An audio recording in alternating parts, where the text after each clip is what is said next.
Todo lo que estamos aquí llevamos viendo anime unos meses, años o incluso décadas, pero el anime estuvo ahí muchísimo antes de que todos nosotros naciéramos. Y si crees que el anime no es tan antiguo, chequea esta. Nadie sabe a ciencia cierta cuál fue el primer anime, y la gente puede estar muy equivocada al decir que fue Astro Boy, cuando no fue ni de lejos. Astro Boy se publicaría como anime en el año 1963, y sí, Astro Boy fue el primer anime en ser popular, pero no el primer anime en general. Y es que la obra de la que estamos hablando es mucho más antigua. Hace un tiempo investigando se encontró lo que podría ser la primera animación japonesa. Esta dura unos segundos y se ve a un soldado o algo parecido, la verdad es que no sé muy bien, escribir algo en japonés que la verdad es que no sé muy bien qué es. Y después se quita el gorro ante el público y ya está. Nada que ver esta animación con las actuales, ¿verdad? Pero déjame decirte que te estaba mintiendo. Esta animación es la recreación de la animación original. Y esta es la verdadera animación, en la que se ve bastante más cutre y bueno, pues se ve que está bastante vieja, ¿no? Esta animación se crearía en 1907 y sería muy importante para más adelante. Los años iban pasando e iban saliendo nuevos animes muy populares que marcarían la infancia de muchos. El caso perfecto es Dragon Ball, cuyo anime se estrenó por primera vez en 1989. Este anime es uno de los primeros animes que voy a titular en este vídeo animes de moda, entre comillas. Y es que hasta ese momento el anime era muy de nicho. Cuando estoy hablando de animes de nicho me refiero a esos animes los cuales tampoco eran muy populares. Y es que un nicho es como un tema específico el cual tampoco es demasiado popular. Y el anime en ese momento estaba bastante poco internacionalizado, por lo que teníamos muy pocas obras que llegaban aquí al occidente. Como iba diciendo, el anime hasta ese momento era muy de nicho, muy para su país y listo. Y es que cada vez más gente empezaba a interesarse por ver animes y leer los mangas. Ya no era algo tan de nicho de japoneses, sino que cada vez estaba más en occidente y más países. Y ahí es cuando se globalizó más el anime. Yo no tengo ni idea de cómo fue en Latam, pero yo me acuerdo que aquí en España, en mi país natal, era muy normal ver en Boing, que era una cadena súper popular,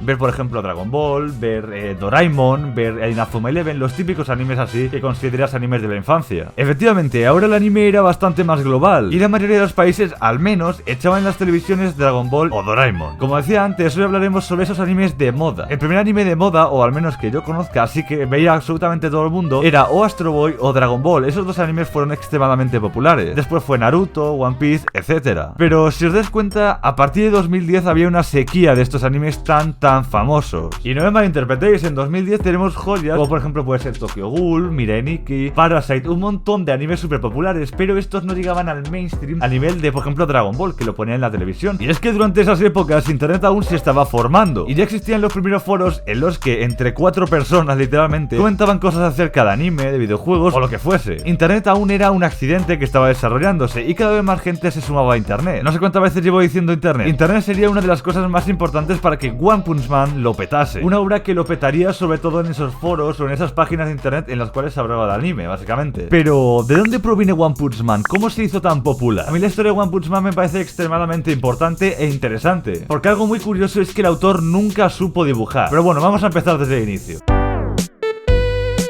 Empecemos con la historia de One. Owen, ¿cómo que One? ¿Acaso no tiene un nombre? Y esta es una de las peculiaridades más grandes de este autor. Y es que el autor de One Punch Man se desconoce su nombre, cosa que es bastante normal entre autores japoneses. Al menos se le enseña la cara, porque hay autores súper conocidos que no sabemos ni si son hombre o si son mujer. A One desde pequeño le gustaba dibujar en clase, pero no era nada talentoso. Es como cuando te mandan dibujar una casa en el cole y le hacen lo típico, un techo picudo y una casa y un perro por ahí, ¿sabes? Básicamente One, el autor de One Punch Man, no era absolutamente nada talentoso dibujando, pero eso no quita que no trabajase para conseguir su objetivo. Y es que él ha contado que llenó más de 19 libros de puros sketches. One dibujaba muchísimo, día y noche, pero siempre que se lo enseñaba a sus compañeros les parecía feo y no les gustaba absolutamente nada. Por lo que finalmente entró en un complejo con sus dibujos y ya no se lo enseñaba absolutamente nadie. Pero todos sabemos el final de esta historia. One Punch Man ahora mismo es extremadamente famoso. ¿Cómo es que pasó de no saber dibujar absolutamente nada a tener uno de los mangas serializados más populares de la época? One empezaría un proyecto llamado One Punch Man. No sé si se os hace familiar el nombre.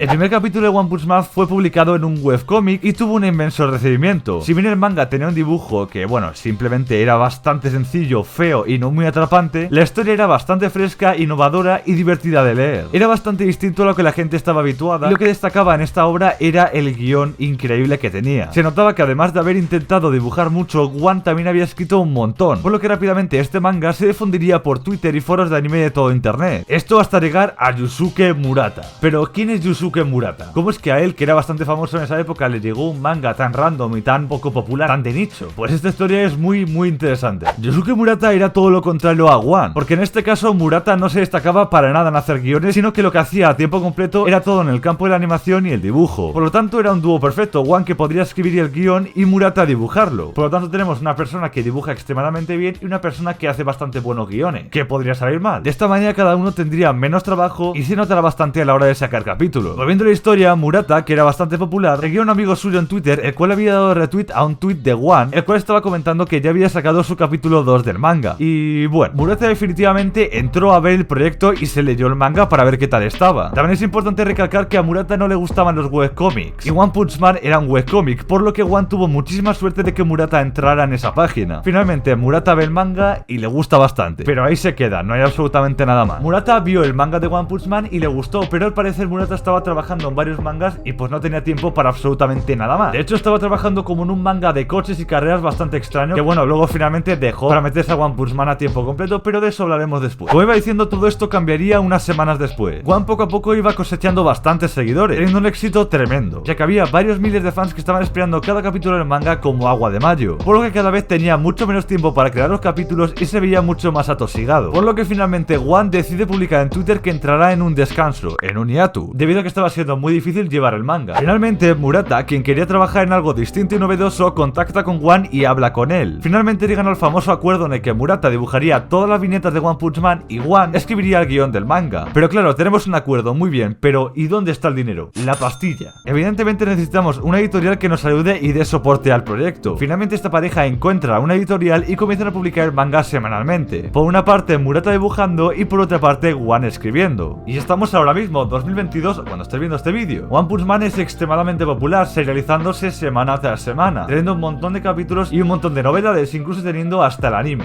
Y como dije antes, consiguió ser ese Dragon Ball de la nueva generación. Ahora ves a un calvo que está bastante chetado en la vida real, que está fuerte, y piensas en Saitama. Por lo tanto, actualmente es uno de los animes de moda más emblemáticos de los últimos tiempos. Pero aún esto no termina, crack.